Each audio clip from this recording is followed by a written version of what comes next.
What's going on, guys? Tony K, UGSM, living the dream as always. Haven't done one of these in front of the camera, let's talk for real moment in a while, but something that Magic the Gathering is doing this week kind of inspired me to come and talk to you guys. So for those of you who are maybe mildly aware, unaware, or you know what's going on, let's just make sure we're all on the same page. Dominaria United comes out here in a couple months, like a month or something, I don't know the exact date. But either way around it, Wizards of the Coast came out and said, hey, we found these boxes of Legends in a warehouse. We opened them and we decided to randomly insert them in collector booster packs in Dominaria United. So let's just go over why this is a big story. First off, Legends is an old Magic set. First few years of the game, old. There are cards in it that are in the $4,000 or $5,000 range. There's cards in it that are on the reserve list. So that's a pretty big deal that they found. They found these basically sitting in a warehouse. It's a pretty big deal. The other thing that's kind of interesting is they did something similar with the original Dominaria, but it was in regular boosters. This one's in collector boosters, which of course is going to drive the price up on them. So what this all means is that if you are willing to buy the most premium version of the booster packs when it comes out, the new set, you have, I think it's like a 3% chance to pull a card from Legends. Doesn't mean it's going to be one of these really great cards. It could just be a basic land for all we know. But nonetheless, you're going to have a chance, 3% chance. So you're going to have to open a lot of collector boosters if you're digging for those. If not, well, you know, maybe you get lucky. Here's my thoughts. You've probably already picked up my thoughts because every time that I say they found, I'm using air quotes. I don't for 1 second believe that they found a couple of booster boxes of one of the most expensive sets that they have that has a bunch of reserve list cards, and yeah, you're just not going to sell me on that.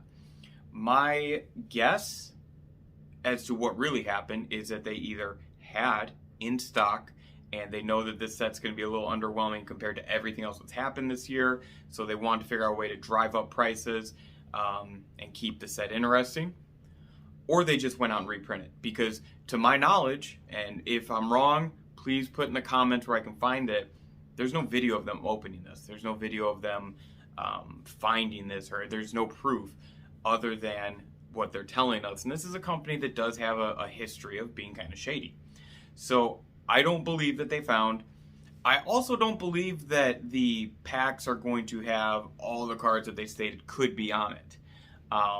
The reason I'm saying that is if they open one of the high-end cards in the set that's worth a couple $1,000s, and let's say that they open the original, it's not reprints, the original box, original printing and everything, are they really going to ship out or run the risk of shipping out? Because someone's got to physically open these packs and go through those cards. Are they going to run the risk of shipping out a card that's got a comma in its price tag? Not to mention that you could be opening like a near mint, gem mint version, get it graded. You're looking at some real value there. So yeah, I don't believe that. If they are reprinting these cards, which I'm not being the conspiracy theorist here, I'm just stating that I don't believe on the information I've been given that a company that has gone back on their word and has done a lot of real shady things, I don't believe that they found. I believe they reprinted or they had a stockpile and they decided to open it. If they went with the reprint route, this is a big moment because all of a sudden the reserve list is reprintable.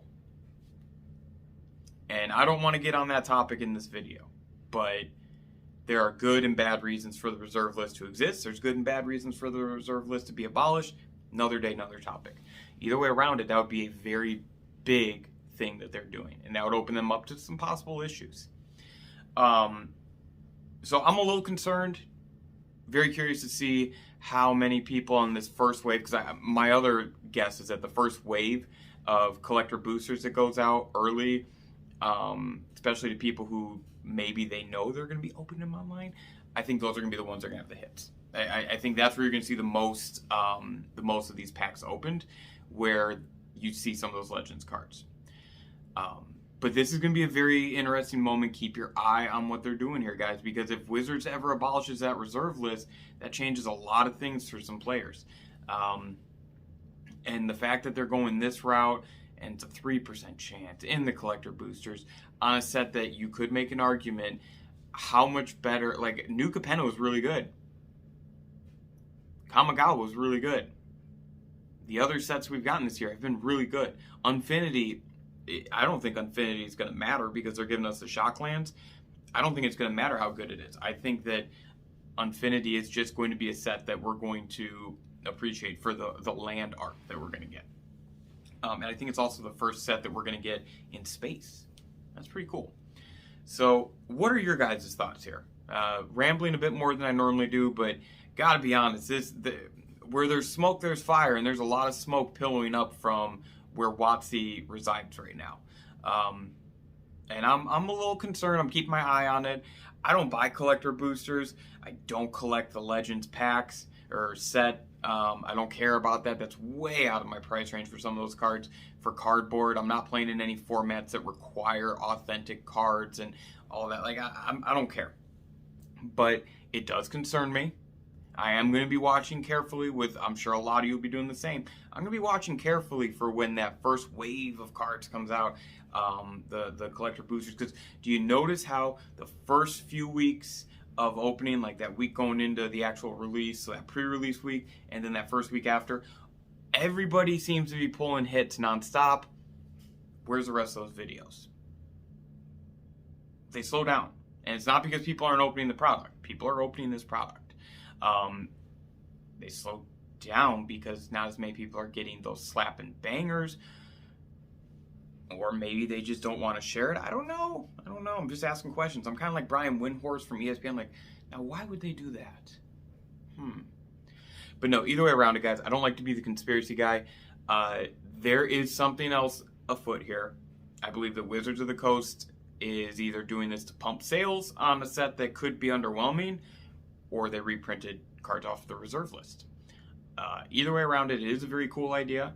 I would love if instead of doing this, they focus more on making the list better. There's a lot of things they can do there. I would love instead of them doing this in collector boosters, that they put it in maybe set boosters, and you do it at a 1% rate. So you literally have to open 100 set boosters just to pull a card. Because set boosters, I can understand that. You know, collector boosters have to come down a little bit. Draft booster people maybe have to change your way, but everyone has access to it. That would have been my biggest gripe here. What do you guys think? Tell me in the comments.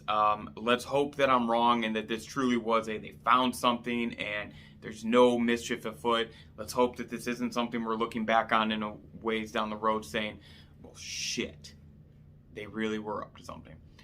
Thank you so much for watching. Tony K, UGSM.